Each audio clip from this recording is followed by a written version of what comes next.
होता है। हाँ। तो लड़की तो एक ही है, लेकिन एक इंसान को वही लड़की ब्यूटीफुल लग रही है और दूसरे लड़के को वही लड़की उतनी ब्यूटीफुल नहीं लग रही या बदसूरत लग रही है। तो दोनों का अपना परसेप्शन अलग है। अब हम कैसे कहेंगे कि जो लड़का उसको ब्यूटीफुल कह रहा है वो सही बोल रहा है, या जो उसको अगली कह रहा है या उससे इंप्रेस नहीं हो रहा वो सही कह रहा है? जबकि दोनों अपनी अपनी बात पे अड़े रहेंगे। हाँ। तो दोनों ही सच्चे हैं, दोनों के लिए सच्चाई है। हाँ। ब्यूटीफुल होना भी सच्चाई है और दूसरे के लिए अगली होना भी सच्चाई है। हाँ। जबकि लड़की एक एक ही। तो एब्सोल्यूट कुछ नहीं रहा। तो इस दोनों ही नॉर्मल लोग हैं, दोनों पागल नहीं है, दोनों बिल्कुल सामान्य लोग हैं, पर दोनों का परसेप्शन अलग है। तो ये जो इसका मतलब क्या हुआ, तो ऐसे हम अलग अलग कॉन्टेस्ट में चीजों को लेते हैं। हो सकता है उस लड़की को 100 लोग अच्छा बोलते हो ब्यूटीफुल, लेकिन 4 लोग उसको उतना ब्यूटीफुल नहीं बोलेंगे, 4 लोग उसको अगली भी बोल सकते हैं, 2 अगली भी बोल सकते हैं। तो सबका परसेप्शन अलग अलग। ऐसे कहते हैं वो आदमी बड़ा बोला है, वो कहते हैं बोला का है वो तो मक्कार है। तो एक के लिए वो बोला है, दूसरे के लिए वो मक्कार है। तो हमारी समझ की बात नहीं तो सारे, इसका मतलब है कि जो हमारे सेंस ऑर्गन्स हैं और जो बुद्धि है वो एब्सोल्यूट रियलिटी को नहीं दिखाती। जैसे अगर मान लो गीता को हम बहुत बड़ा ग्रंथ मानते हैं, ऑथेंटिक मानते हैं ना, गीता में जो लिखा है कि वो बड़ा सही है क्योंकि वो डायरेक्ट श्री कृष्ण जी के मुख से आता है, और श्री कृष्ण जी को हम भगवान मानते हैं। हाँ। अब उन्होंने सीधा एक शब्द कहा कि तुम एक आत्मा हो। उन्होंने ये नहीं कहा कि तुम्हारे अंदर आत्मा है। हाँ। दोनों बातों में अंतर है। हाँ। तो उन्होंने कहा तुम एक आत्मा हो। क्यों किसी से डरते हो? ना आत्मा को जला सकते हैं, ना काट सकते हैं, ना कुछ कर सकते हैं।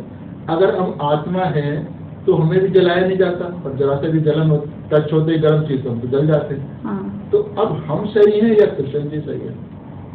तो दोनों में कहीं तो कुछ गड़बड़ है। हाँ। तो इसका मतलब है कि आत्मा, अजर, अमर, ये ऐसी बहुत सारी बातें उन्होंने बताई है ना। हाँ।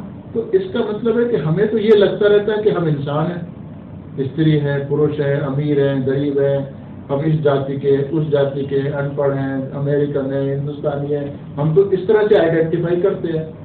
हम ये तो कभी नहीं कहते कि हम आत्मा है।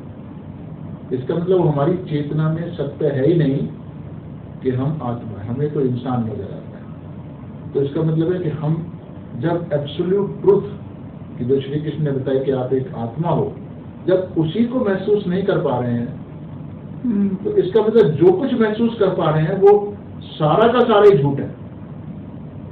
तो ह्यूमन लेवल पे जो कुछ हम सुनेंगे, जो कुछ देखेंगे, जो कुछ टच करके फील करेंगे, जो कुछ बुद्धि से करेंगे, सभी कुछ भी एब्सोल्यूट नहीं होगा, लेकिन जो महसूस कर रहा है उसके लिए वो रियलिटी है। हाँ। समझ आ रहा है? हाँ। जैसे कोई बंदा कहता है बड़ी गर्मी है, कमरा बड़ा गर्म है, दूसरा कहता नहीं है बड़ा कंफर्टेबल है, इससे ज्यादा करोगे तो और ठंडा हो जाएगा, लाइट जाएगा। तो दोनों एक ही कमरे में बैठे हैं, एक को गर्म है, जैसे होम्योपैथिक दवाइयाँ होती है ना, एक हॉट रेमेडी, एक कोल्ड रेमेडी, चिल्ली रेमेडी।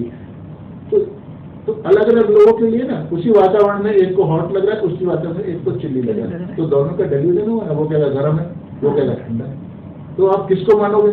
तो अभी तो हमने उसका सोल्यूशन निकाल लिया, चिल्ली रेमेडी, हॉट रेमेडी, पर है तो डेल्यूजन ही ना। कमरा तो सेम है, टेम्परेचर इज सेम, तो वो एब्सोल्यूट हो गया कि टेम्परेचर मान लो 20 डिग्री है कमरे का या 30 डिग्री है, वो एक एब्सोल्यूट फिगर है, वो ऊपर नीचे नहीं बदल रही है। बट 30 डिग्री पे एक आदमी को ठंडा लगा, एक आदमी को थोड़ा सा वार्म लगा, या एक को बहुत वार्म लगा। तो उनके जो सेंसेशंस आ रही हैं वो तीनों के लिए अलग अलग आ रही है, और तीनों के लिए सच्चाई है। जो गर्म फील कर रहा है वही नहीं कहता कि मैं झूठ बोल रहा हूँ, उसके लिए वो कमरा गर्म ही सच्चाई है, और जो ठंडा कह रहा है उसके लिए ठंडा ही सच्चाई है। तो कोई भी ये नहीं कह सकता इनके बहन है। हाँ। पर अगर सत्य होता है एब्सोल्यूट, तो तीनों एक बात बोलते हैं। जैसे तीनों 30 है तो तीनों को 30 बोलेंगे, तो 30 एक एब्सोल्यूट फिगर होगा। तो इसलिए पेशेंट जो कुछ फील करता है वो सारा ही डेल्यूजन होता है।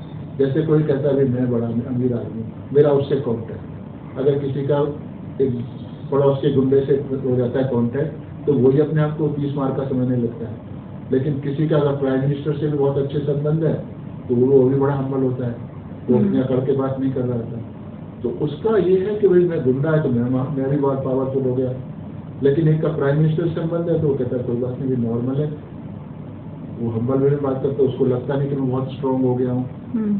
अब स्ट्रॉन्गर तो ऑब्वियसली प्राइम मिनिस्टर वाला ही है, तो गुंडा वाला तो है नहीं। जबकि है उल्टा मामला, वो अपने आप को अच्छा समझ रहा है, वो अपने आप को बिना मतलब ही पावरफुल समझ रहा है। जबकि प्राइम मिनिस्टर के एक ऑर्डर से गुंडा और बंदा दोनों अंदर जाएंगे। लेकिन उसको लगता है कि इससे कॉन्टैक्ट हो गया तो मैं पावरफुल हो गया। तो ये उसका अपना डिवीजन हो गया ना। और उसके लिए वो सच्चाई है। अब एक इंसान आता है, एक महिला आती है हमारे पास, 80 किलो की वो महिला है। अब वो धीरे धीरे करके वो पतली होती जा रही है। अब उसको पता नहीं लग रहा। अब उसके घर वाले चिंतित हैं, उसको कहते हैं तेरा तो वेट घटता जा रहा है। अरे नहीं कुछ नहीं, कहीं नहीं घटा, ठीक हूँ मैं। कपड़े देखो वही कपड़े आ रहे हैं, वही सब आ रहे हैं। लेकिन जब मशीन पे उसको चढ़ाते तो 80 का 70 रह गया। और उसको नहीं पता लग रहा मेरा 70 रह गया। कपड़े